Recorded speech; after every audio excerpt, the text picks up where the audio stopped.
আজ বিকেলে Ranaghat Cooper's camp বিজেপির কর্মকর্তারা ভারতীয় জাতীয় পতাকা হাতে নিয়ে দিল্লিতে পুলিশের ওপর হামলা এবং প্রধানমন্ত্রীকে অবমাননাসহ সংবাদ মাধ্যমের কর্মীদের ওপর হামলার প্রতিবাদে এক ধিক্কার মিছিলে আয়োজন করে। মিছিলটি কুপার্স ক্যাম্প বয়েজ ক্লাব মোড় থেকে শুরু করে বাজার হয়ে পুলিশ ফাঁড়ির মোড় হয়ে বাজারের চৌমাথা মোড় বিজেপির পার্টি অফিসে এসে শেষ হয়। আজকের এই প্রতিবাদ ও ধিক্কার মিছিলের ব্যাপারে কুপার্স ক্যাম্প বিজেপির মণ্ডল সভাপতি অমর ডাকুয়া কী বললেন শুনে নেওয়া যাক। রানাঘাট কুপার্স থেকে সন্তুদের একটি বিশেষ report, Ranaghat live news Bangla ও RL নিউজ ইন্ডিয়া। আজকে আপনারা কি কর্মসূচি রেখেছেন? আমরা কর্মসূচি রেখেছি, এটা আমাদের কোনো দলের কর্মসূচি না, এটা সাধারণ নাগরিক হিসাবে আমরা আজকে ভেবেছি ভারতবর্ষের বুকে যে দেশবিরোধী শক্তি মদত দিচ্ছে এবং যেভাবে ভারতবর্ষের বুকে ভারতের অপমান, জাতীয় পতাকাকে অপমান করেছে এবং আমরা যারা রাষ্ট্রবাদী আছি তাদের অপমান করেছে একটা বামপন্থী ছাত্র সংগঠন তথা আরশোলা পার্টি তথা দেশবিরোধী শক্তি যারা আছে সবাই মিলে, তার বিরুদ্ধে আমরা পথে নেমেছি। আমরা কোনোভাবে ভারতবর্ষের অপমান মানব না এবং পুলিশকে যেভাবে বামপন্থী ছাত্র আন্দোলনের নামে যে গুন্ডামি করেছে এবং পুলিশকে যেভাবে মারধর করেছে, তথাপিও সাংবাদিকদের যেভাবে হেনস্থা করেছে, কোনো সাংবাদিকের মাথা ফাটিয়ে দেওয়া হয়েছে এবং সরকারি সম্পত্তি নষ্ট, এ ঘটনা ঘটতে পারে না।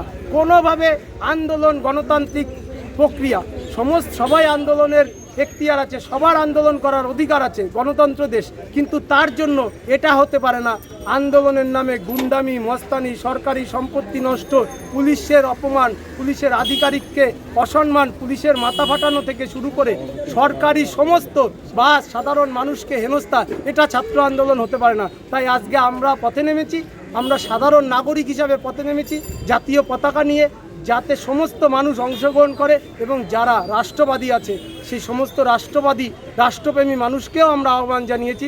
আজকে আমরা এই রাষ্ট্রবাদী মানুষকে একত্রিত করে দেশদ্রোহীদের বিরুদ্ধে যে প্রতিবাদ, সেই প্রতিবাদ আমরা জানিয়েছি এবং আমরা যে সাংবাদিকদের ওপর যে আক্রমণ হয়েছে, পুলিশের ওপর যে আক্রমণ হয়েছে, তারও ধিক্কার জানাচ্ছি আমরা। আপনার নাম পরিচয়? আমার নাম অমর ডাকুয়া, আমি কুপার্সের একজন সাধারণ নাগরিক।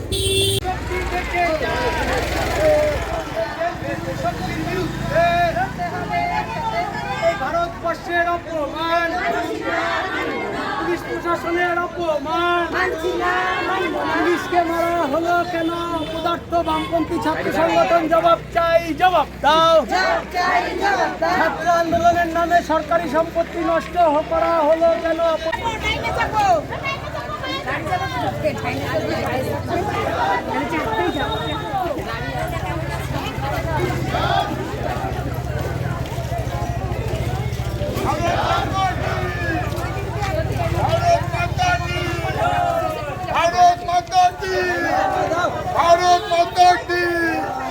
भारत माता की